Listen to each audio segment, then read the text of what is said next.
अगर तुम्हारा राम सच में है तो उसे अभी बुलाओ, वरना तुम्हारी मौत तय है।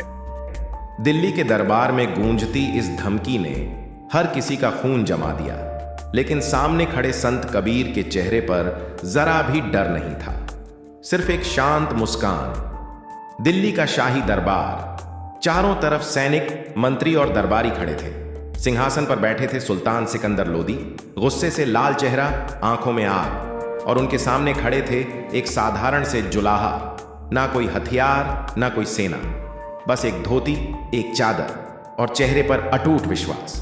वो थे संत कबीर साहिब। कबीर, तुम लोगों को भटका रहे हो राम राम का नाम लेकर।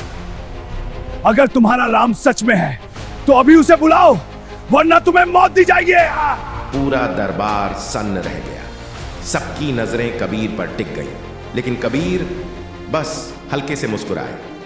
कबीर शांत स्वर में बोले, सुल्तान। सुल्तान, राम को बुलाने की जरूरत नहीं पड़ती, वो तो हर पल हर जगह मौजूद है। जो सच्चे दिल से पुकारे, राम खुद उसके पास आ जाते हैं। तो ठीक है, अगर तुम्हारा राम इतना ही शक्तिशाली है तो देखता हूं आज तुम्हें कैसे बचाता है। कबीर, अगर तुम्हारा राम सच में है तो अब तुम्हें वही बचाएगा।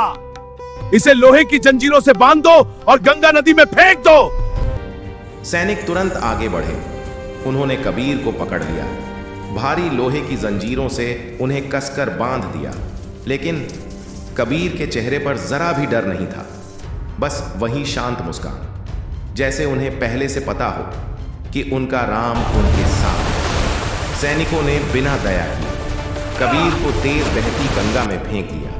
पूरा दरबार स्तब्ध था, सबकी आंखों में एक ही सवाल, अब कबीर का अंत निश्चित है। लेकिन कुछ ही क्षण बाद लोगों ने जो देखा वो उनकी कल्पना से भी परे था।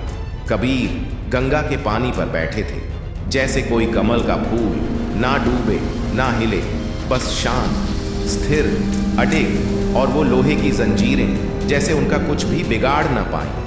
पूरा दरबार दंग रह गया, लोग एक दूसरे को देखने लगे। ये कैसे संभव है? क्या सच में भगवान इनके साथ हैं? सुल्तान अब और भड़क उठा, इसे आग में जला दो।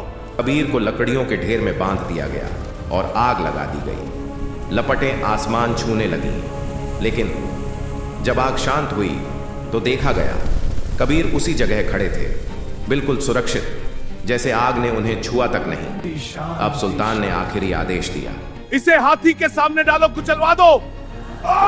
एक विशाल गुस्सैल हाथी को लाया गया, कबीर को उसके सामने खड़ा कर दिया गया।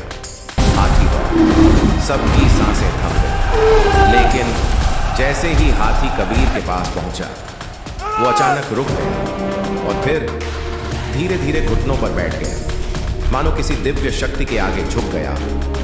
सच्चाई का एहसास अब पूरा दरबार स्तब्ध था। सुल्तान की आंखों में पहली बार डर और आश्चर्य था। कबीर बोले, सुल्तान, ये मेरा नहीं। सुल्तान, ये मेरा नहीं, मेरे राम का चमत्कार है। जिसका विश्वास सच्चा हो उसे कोई छू भी नहीं सकता।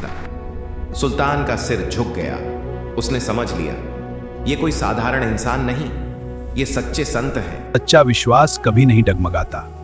जब भरोसा मजबूत हो तो हर मुसीबत छोटी लगती है। ऐसी ही अद्भुत और प्रेरणादायक कहानियां देखने के लिए चैनल को सब्सक्राइब जरूर करें और वीडियो पसंद आए तो लाइक और शेयर करके इस संदेश को आगे बढ़ाएं।